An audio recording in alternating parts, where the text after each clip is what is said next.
For today's vlog mga inday, samahan nyo kami maglilinis, no? So maglilinis muna tayo dito sa labas kasi napakakalat talaga. So tutulungan talaga ako ng asawa ko maglilinis mga inday, magtulungan talaga kami. Lalo na ngayon mga inday, na uso talaga dengue ngayon. Ay, maglinis-linis naman tayo, no? Inayos muna namin dito yung kulungan ng manok mga inday, no? So napakabigat talaga. Kahit sinano namin mga inday kasi may parating na naman na bagyo. Hindi naman natin alam kung ano, sabi pa naman nila napakalakas, 'di ba? Pagkatapos ko tulungan ng aking asawa doon mga inday, dito na naman ako inayos ko yung mga pinagsibak niya ng mga kahoy, in-arrange ko na rin mga inday para naman may kahoy tayo na kahit na may ulan man, as in may kapanggatong na, 'di ba? So in-arrange ko muna yan dito mga inday. So ngayon talaga mga inday napakaliwanag, pero ngayon talagang hapon ay kumakalog na dito sa amin, dumadalugdog na mga inday ba. At buti na lang talaga mga inday, may kahoy pa kami, no? Si Bibi talaga nangahoy niya nung nakaraan yun. Ngayon lang talaga nasibak yan. Pero balak sana namin mga inday, mga ngahoy sana kami mag-asawa ngayon. Eh, ang dami kasi namin gagawin ngayon eh. May ginawa kasi ako kanina, naglinis kasi ako ng kuko mga inday na extra mga inday. Naahiya talaga ako din kasi nasugatan ko pa yung kuko. Inakit ko na lahat dito ang kahoy mga inday kasi alam ko talaga na uulan, no? Kasi pag nilagay ko siya sa baba mga inday, nababasa talaga ito. Pinatapan ko naman sa asawa ko yung mga basura mga inday para naman malinis ang ating kapaligiran, no? Inayos ko na rin dyan mga inday, mga buti-buti sa mantika, no? Inipon-ipon ko yan mga inday kasi piso din ang isa dyan mga inday, no? Ibibenta ko rin yan. Tapos ito naman mga karton, ilalagay ko rin yan dito sa ilalim mga inday kasi pinapalit yan dun sa sisiw. Pagkatapos ko na ayusin yung mga kahoy at mga kalat-kalat dyan mga inday, nagwawalis na ako dito, no? So nagwalis ko na dito mga inday kasi napakakalat talaga. At tinanong ko naman ng asawa ko dito, sabi ko ipasok na niya yung manok niya na may sisiw para naman malinisan ko na rin at wala na rin nakaharang-harang dyan ng mga lalagyan ng manok.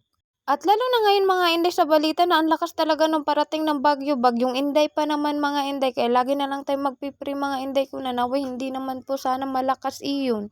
Napakahirap pa naman, sabi mas malakas pa daw yun kay Christina ba yun, mga ganun, no, di ba? Baka mamaya AI na naman yung pinapanood ko dun sa TikTok na iyon. Pero sana naman talaga mga inday at wag naman sana malakas kasi mahirap talaga pag ganun ang malakas ang ulan. So, naipasok na ng asawa ko yung sisi mga inday. So, di ba, nalinis-linis na talaga. So, siya naman naglinis-linis sa yung mga, ano, no, tinatanggalan niya ng ipot. O ako naman dito, inano ko, kinintay ko yung walis kasi hiniram niya sa akin. Pinagnilinisan na talaga niya lahat ng kulungan, mga inday. Pinagtanggalan na niya ng ipot kasi mahirap naman pag nangamoy, no. So, pinagpatuloy ko na dito ang pagwawalis, mga inday, no. Tapos, inintusan ko mo ng aking asawa na sabi ko, ayusin mo na niya tong aking pananim kasi gagamitin ni mama yung parang kahoy, gagawin daw na upuan. Pagkatapos niya inayos yun mga inday, sabi ko, videohan mo naman ako lang kasi mag-aano ako dito, magwawalis. Tingnan mo naman yung pagwawalis niya sa akin mga inday, napakagulo talaga pero no choice tayo, sayang naman pag i-delete. So ayun mga inday, inago na sa akin ng asawa ko dyan, no, siya na daw ang magwalis, o diba, ganyan yan kasi pag mga inday. Ang sarap talaga sa mag-asawa mga inday na magtutulungan talaga kayo, no. Talagang nakikisabay na naman ang manok mga inday. Sana naman halata na ng asawa ko, no, kung bakit nagtanim ako ng malunggay at papaya at tanlad. Talagang ihihawin ko na yan. Char. Ang sabi ko talaga sa asawa ko, hindi mo ba nahalata lang na nagtanim na ako ng papaya, nagtanim na rin ako ng malunggay, nagtanim na rin ako ng tanlad. Manok na lang talaga ang kulang. Char. Pagkatapos namin magwalis mga inday, dito na naman, ginawan niya ako ng panganuhan ba, yung panggapangan ng aking mga pananim, mga ampalaya, mga ganun, sitaw, tas kalabasa. Ginawan niya ako mga inday kasi naawa talaga siya sa akin. O diba, ang ganda ng gawa niya dyan mga inday. So sabi niya ganito daw ang gagawin, tinuruan niya ako, diyan daw ako magtatanim ng mga sitaw, tas lalagyan ko rin ng ampalaya kasi ang hirap ng space dun sa taas eh, kaya dito na ako mga inday magtatanim. So yung mga kalabasa na yun mga inday, tatanggalin ko na yan dyan, no. So ayan yung ginawa mga inday, nakikita nyo ba? Malabo lang talagang aking camera dito mga inday, o ganyan siya.